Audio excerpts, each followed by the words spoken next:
Assalamualaikum warahmatullahi wabarakatuh. Salam sejahtera bagi kita semua. Salam. Om Swastiastu, Namo Buddhaya, salam kebajikan. Apa kabar semuanya? Semoga kita, keluarga kita, dan semua yang kita sayangi selalu dalam lindungan Tuhan Yang Maha Esa, diberikan kesehatan lahir batin, dimudahkan segala urusan untuk kebaikan, diberikan rezeki yang banyak, halal berkah untuk bekal ibadah, dan bahagia selalu. Amin ya robbal alamin.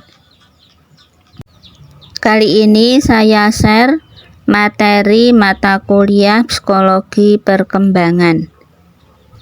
Oh iya, sebelum saya memaparkan materi mata kuliah psikologi perkembangan, bagi yang akan mendukung channel ini, jangan lupa untuk like, subscribe, dan aktifkan tanda lonceng agar tidak ketinggalan video-video saya selanjutnya.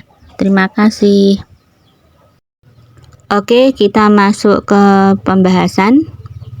Materi psikologi perkembangan yang akan dipelajari dalam satu semester antara lain: 1.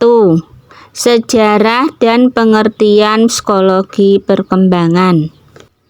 Untuk pembahasan sejarah nanti dibagi beberapa tahap. Yang pertama, tahap yaitu adanya minat awal mempelajari perkembangan anak. Untuk tahap kedua, yaitu pembentukan psikologi perkembangan secara ilmiah.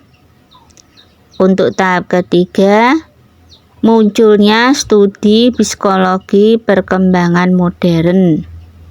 Lalu dibahas juga tentang banyaknya penyelidikan oleh para ahli eksperimental terkait dengan studi psikologi perkembangan.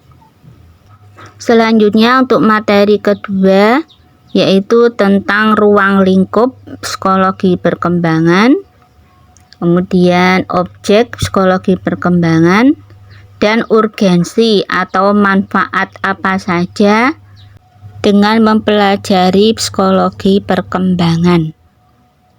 Untuk materi ketiga akan dibahas tentang metode-metode dalam psikologi perkembangan. Ada banyak metode yang akan kita pelajari, antara lain metode observasi, metode eksperimen, metode klinis, metode tes. Kemudian untuk pendekatannya yaitu pendekatan longitudinal, pendekatan cross-seksional atau pendekatan transversal, kemudian pendekatan sekuensial, yaitu kombinasi antara pendekatan longitudinal dan pendekatan cross-seksional atau transversal.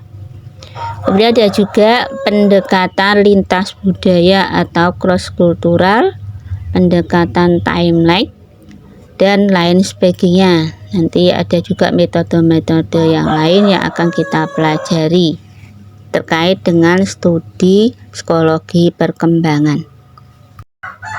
Kemudian yang keempat yaitu teori dan hukum perkembangan manusia. Ada banyak teori yang akan kita pelajari yang terkait dengan studi psikologi perkembangan. Di antaranya teori psikodinamika, di mana teori psikodinamika ini dipengaruhi oleh teori Sigmund Freud dan Erik Erikson.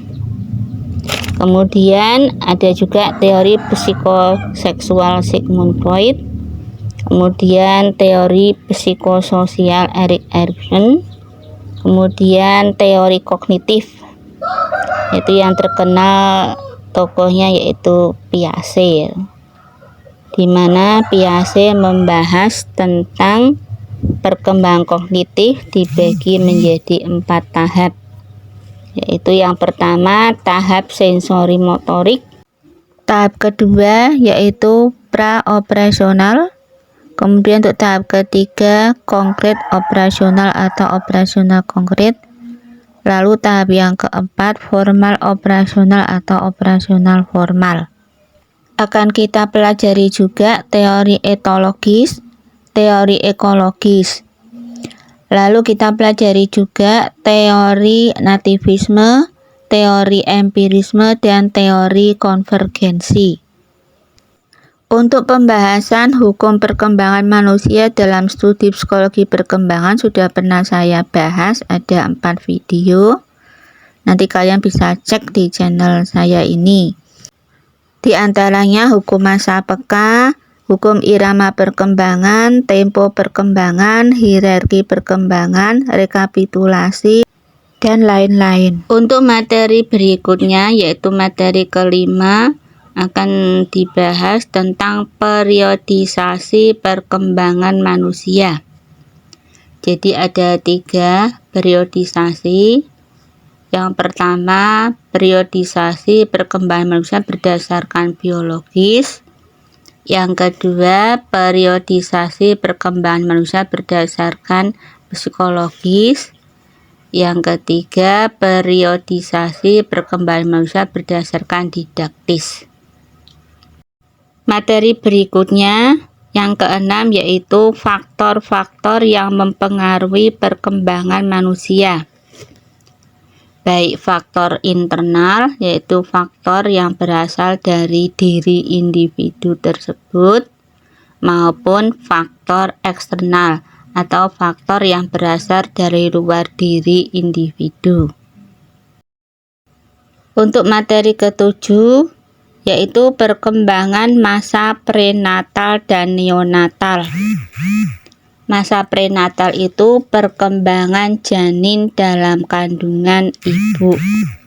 Sedangkan masa neonatal yaitu dari kelahiran sampai usia 2 minggu. Nanti apa saja yang berkembang pada masa ini. Untuk materi berikutnya, perkembangan masa bayi. Untuk materi 9, perkembangan masa anak-anak.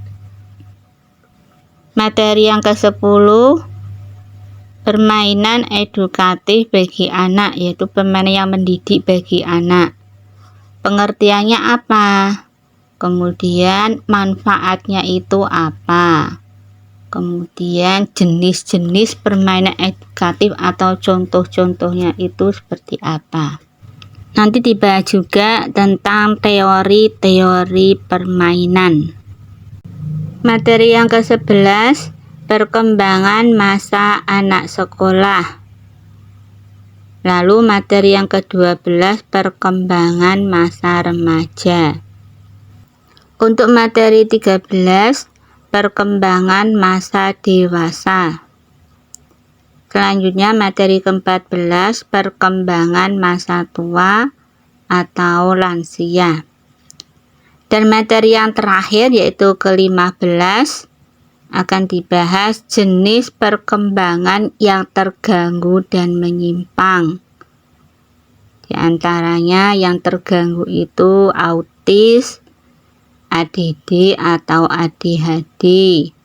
Kemudian anak berkesulitan belajar juga akan kita bahas di sini juga. Di antaranya disleksia, yaitu anak yang mengalami hambatan dalam membaca. Kemudian disgrafia dan diskalkulia. Untuk perkembangan yang menyimpang akan kita bahas tentang delinquent. Cukup di sini pemaparan dari saya terkait dengan materi-materi psikologi perkembangan. Terima kasih yang sudah meluangkan waktu untuk membuka channel ini, yang selalu mendukung channel ini, dan yang sudah tekan tombol like, subscribe, dan aktifkan tanda lonceng. Semoga channel ini semakin berkembang dan memberi manfaat bagi semua. Amin ya robbal alamin. Tetap semangat dalam situasi dan kondisi apapun. Semangat. Sampai jumpa pada video-video saya selanjutnya dengan materi-materi yang berbeda. Sampai jumpa.